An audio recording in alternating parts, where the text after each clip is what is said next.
My name's Christina, and you're watching Proud Bookline. And today I'm doing 3 things to talk about: trigger warnings, or rather 3 misconceptions and faulty reasons to why we shouldn't have trigger warnings. Because we should have trigger warnings. I believe, at least. That's my personal opinion. This discussion is totally based out of Twitter and from reading the lovely Princess Saves Herself in this one by Amanda Lovelace. I have the newest edition and it contains trigger warnings on the very first page, which is very, very important, and I do think that all books should have trigger warnings, because it has the potential to save lives and preserve mental health.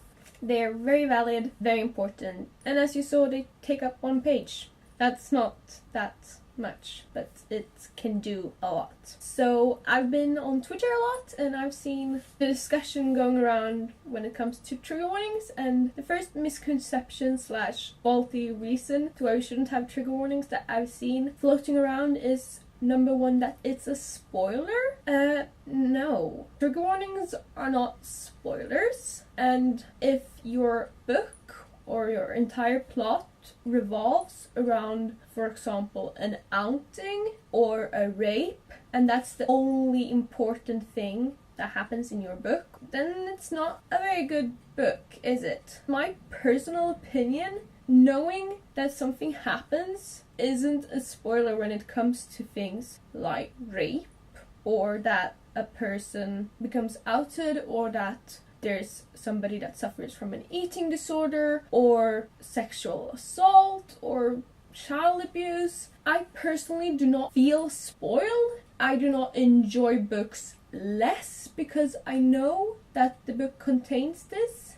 I probably enjoy them more because then I can prepare myself before reading the book. So yeah, I do not see how it can be a spoiler, and even if it feels spoilery, it's not something that should make you enjoy the book less. And if it makes you enjoy the book less, then it's probably something wrong with the book and plot, not with the actual trigger warning. My second faulty reason or misconception about trigger warnings, or I would say that this is a faulty excuse that people make on Twitter saying that we shouldn't have trigger warnings, with the sentence that real life doesn't have trigger warnings, so why should books have trigger warnings? It's true that real life does not have trigger warnings. There are things that happen in this world and we cannot control them, and there's triggering things going around us all the time. We cannot put trigger warnings on life because we cannot control life. We cannot choose what happens in our lives. However, reading is, at least for me, something I do for pleasure. I read in my spare time. I read because I enjoy it and because I love it. Reading is an active choice I make. Therefore, I think that I should be able to choose which books I read. Perfectly fine, yeah.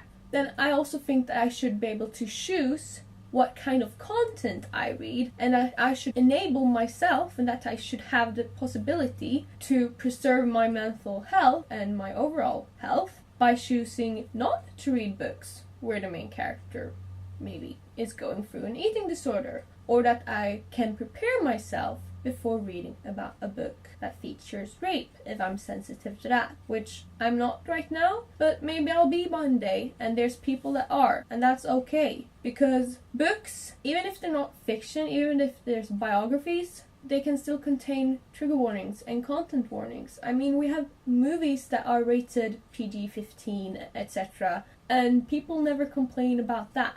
Yet somehow people choosing to preserve their mental health and wanting to know if something that might cause them harm or made them relapse, they are seen as too much and extra and annoying. I don't get it. Real life doesn't have trigger warnings, but books and movies should have, because they enable the watchers, the viewers, the readers to be safe and to stay happy. And if I ever wrote a book, I would want my readers to know what they're facing, and I would want them to stay safe. I don't see how real life doesn't have trigger warnings equate to that books cannot have trigger warnings. If books have trigger warnings, that's something that we then can avoid or prepare to read.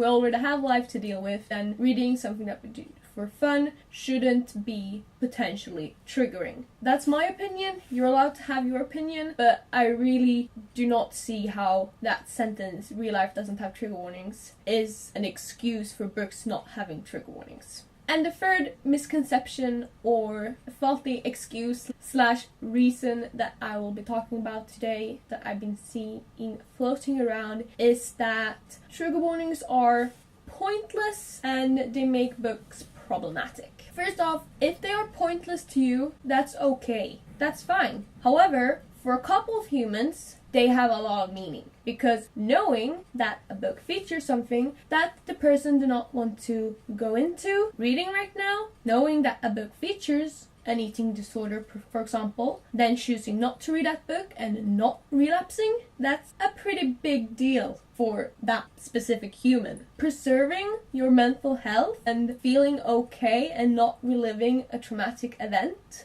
those things matter. They are big deals. So if they are pointless to you, that's okay. But they're not pointless to everybody. And if they are so pointless for you, then why can they not take up one page of a book in order to preserve others' mental health and other people's life? Because a lot of mental illnesses kills. I mean, eating disorders have the highest mortality rate. They're not jokes. And honestly, if you're not okay with a book containing one page of trigger warnings in order for other people to survive, then I'm sorry, but I don't want you to watch this video. I do not want you in my life, and I just don't see how you would find having one page of trigger warnings offensive when that page of trigger warnings has the possibility to save people's lives. So you're coming off very privileged, and it's okay to be privileged as long as you acknowledge that and accept that other people aren't you.